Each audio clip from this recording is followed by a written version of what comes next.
খাবার খেতে গিয়ে কখনো কখনো আমাদের শ্বাসনালীতে কিন্তু খাবার আটকে যাওয়ার অভিজ্ঞতা আমাদের সবার আছে। মনে করো আমি একটা ডিম হঠাৎ করে মুখে ঢুকিয়ে দিলাম, আটকে গেল গলায়, বা একটা রসগোল্লা গপ করে খেতে যাচ্ছি, সেই রসটা চলে গেল শ্বাসনালীতে, সঙ্গে সঙ্গে আমরা করে কেশে বার করে দিই। আর বাড়ির লোক বলেন ষাট ষাট, কেউ বোধ হয় নাম করছে, পিঠে একটু চাপড় দেন। সেই সময় আসলে কি হয় না, আমরা যখন খাবার খাই গলার মধ্যে কি ঘটনাটা ঘটে একটু বুঝে নিই। আমাদের গলায় আসলে দুটো রাস্তা, সামনে হচ্ছে শ্বাসনালী, ধরো এটা, আর পেছনেই আছে খাদ্যনালী। যখনই আমি খাবার খাই তখনই কি হয়, এই শ্বাসনালী রাস্তাটাকে এপিগ্লটিস বন্ধ করে দেয়। প্রত্যেকবার ঢোক গেলার সময় এপিগ্লটিস এই রাস্তাটাকে বন্ধ করে দেয়। কিন্তু কখনো কখনো আমি মাংসের হাড় থেকে মজ্জা শুষে টানতে গেলাম, বা কোনো একটা কিছু আমার যদি শ্বাসনালীর ভেতরে একটু চলে যায়, আমি তখন সেটাকে কেশে বের করে দিতে পারি। কিন্তু যদি কাশতে না পারি তখন কি হয়, এই বস্তুটা আমার শ্বাসরোধ ঘটায়, যেটাকে ইংরেজিতে বলে চোকিং। তখন আমি কি করব, আমরা কি করব, এটা আমরা ভালো করে বুঝে নিই। হেনরি জে হাইমলিক একটি পদ্ধতি আবিষ্কার করেন, যার উদ্দেশ্য ছিল যে বস্তুটা শ্বাসরোধ ঘটিয়েছে সেই বস্তুটাকে শ্বাসরোধ ঘটার আগে ফুসফুসে জমে থাকা বাতাসে একটা জোরে ধাক্কা দিয়ে বের করে দেওয়া।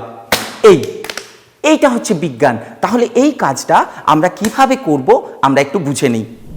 মনে করা যাক এই ছোট্ট বাচ্চাটার শ্বাসরোধ হয়েছে, সে কিন্তু কাঁদতে পারবে না, কথা বলতে পারবে না, অথচ সে ছটফট করবে, তার গোটা শরীরটা নীল হয়ে একসময় সে দম বন্ধ হয়ে কিন্তু মরে যেতে পারে। তখন আমরা কি করব, এইভাবে বাচ্চাটাকে ধরবো, ঠিক আছে, দিয়ে মাথাটাকে একটু নিচের দিকে করব, তারপরে এর পিঠের যে দুটো হাড় স্ক্যাপুলা, এর মাঝে আমার ডান হাত দিয়ে, যেহেতু আমি ডান হাতি সেহেতু আমার ডান হাত শক্তিশালী, আমি বাঁ হাতে ধরেছি। এটা যদি অন্য কেউ হন অন্য হাতে ধরবেন। তো আমার শক্তিশালী হাত, ডান হাত দিয়ে আমি এই দুটো স্ক্যাপুলার মাঝে জোরে ধাক্কা মারবো, 1 2 3 4 5। আমার উদ্দেশ্য কিন্তু ফুসফুসে জমে থাকা বাতাসের ঠেলায় ওই বস্তুটাকে বের করে দেওয়া। এতে যদি কাজ হলো ভালো, না হলে আমি এই বাচ্চাটাকে এইভাবে ধরবো। এতে কিন্তু সময় নষ্ট করব না, দিয়ে দেখে নেবো মুখের মধ্যে কিছু নেই তো, যদি থাকে সেটা বের করে দেওয়ার চেষ্টা করব। আর যদি না থাকে তাহলে এই দুটো স্তনবৃন্তের মাঝে এই স্টারনামে আমি দুটো আঙ্গুল দিয়ে চাপ দেবো পরপর 5টা, 1 2 3 4 5। তারপর আবার আমি এই হাতে ধরে আবার চাপ দেবো, 1 2 3 4 5। এই কাজটা আমি ক্রমাগত করে যাব। কতক্ষণ করব, যতক্ষণ না ওই জিনিসটা বেরিয়ে আসে। এরপর বুঝে নিই বড়দের ক্ষেত্রে কি করব। আবার বলেছি এই মানুষটা কথা বলতে পারবেন না, তিনি যদি দাঁড়িয়ে থাকেন দাঁড়ানো অবস্থায়, বসে থাকেন বসা অবস্থায়, শুয়ে থাকেন শোয়া অবস্থায়, আমি মানুষটির পিছনে গিয়ে এইভাবে দুটো হাতকে এইখানে তার নাভিমণ্ডলে ধরবো, তারপর ভেতরে ঢুকিয়ে দিয়ে উপরে তুলে দেব। এটাকে ইংরেজিতে আমরা বলবো pushing and then pull up. অর্থাৎ আমি কি করছি দেখো, আমি ওনার মধ্যচ্ছদায় একটা ধাক্কা মারছি যাতে ফুসফুসে জমে থাকা বাতাসের ঠেলায় ওই জিনিসটা বেরিয়ে যায়। তাহলে কেমন ভাবে করব, দ্রুত আমার উদ্দেশ্য থাকবে ওনাকে বাঁচানো। এবার যদি এমন হয় ওনার পেটটা এতটাই বড় যে আমি পেছন থেকে ধরতে পারছি না, তাহলে আমি ওনার ওপর এইভাবে বসে পড়বো, ওনার ওপর এইভাবে বসে আমি পেটে ধাক্কা মারবো, 1 2 3 4 5। এবার ধরো আমার কাছে কেউ নেই, আমি একা, আমার শ্বাসরোধ হয়ে গেছে, তখন আমি কোনো একটা শক্ত জায়গা এইরকম বেছে নেব। এই দেখো আমার কাছে একটা চেয়ার রয়েছে, আমি চেয়ারের প্রান্তে আমার পেটটা ঠেকিয়ে জোরে চাপ দেব।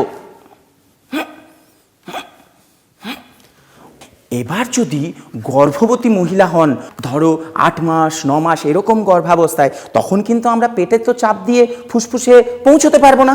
তখন আমরা এইভাবে পেছন থেকে তাকে ধরবো, দিয়ে হাতের এই দুটো অংশ দিয়ে এই পুরো পাঁজরাতে একটা জোরে চাপ দিয়ে ওনাকে বাঁচানোর চেষ্টা করব, ফুসফুসে চাপ দেওয়ার চেষ্টা করব এইভাবে।